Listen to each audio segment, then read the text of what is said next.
Welcome to week 6 of Walking into Wellness. This week we're starting a two-part series on sweeteners. This week we'll talk about sweeteners, and next week we'll talk about non-nutritive sweeteners. Let's jump into it.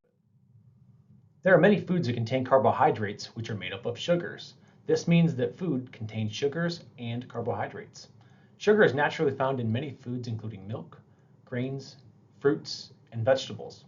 The sugar found in these foods provides an important fuel source. Certain tissues in the body, such as the brain and red blood cells, exclusively use sugar for energy. These carbohydrate-rich foods provide a variety of other nutrients, such as vitamin, fiber, and minerals. Sugar is also added to many foods like bread, baked goods, cereals, flavored yogurts, sweetened beverages, and sauces. Many foods with added sugar provide calories but contain few important nutrients. They may replace other foods that are high in vitamins, minerals, and foods that are higher in saturated and trans fats, which can increase your risk of heart disease, stroke, and diseases of the blood vessels.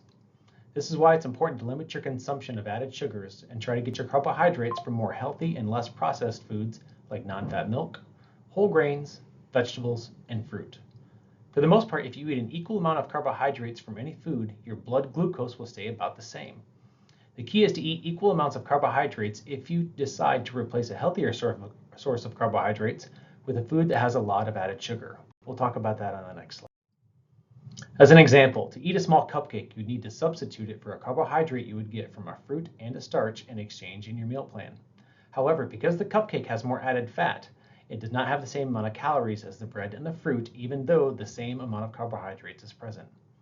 It's also important to note that the fruit and whole bread would have more fiber and other important nutrients than the cupcake.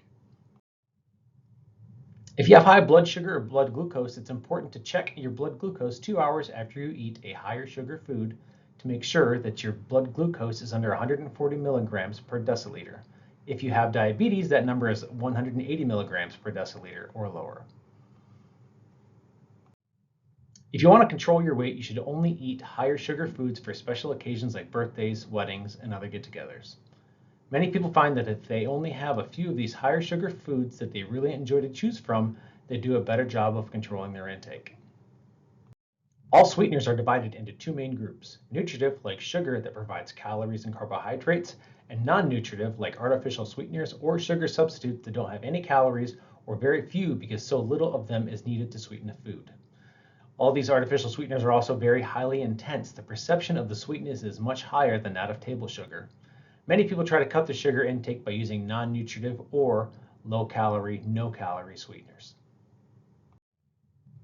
Nutritive sweeteners include sugar and sugar alcohols. Most of the sugar used in this country is either table sugar, which has the chemical name sucrose, or high fructose corn syrup, which is found in foods like soft drinks and baked goods.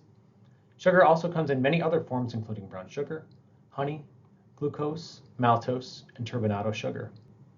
Sugar has unique properties that make it ideal for baking and cooking.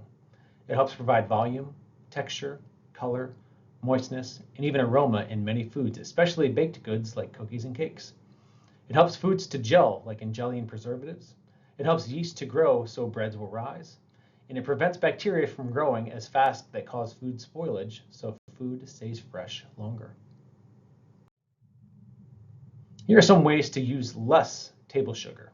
Use sugar-free pudding or gelatins.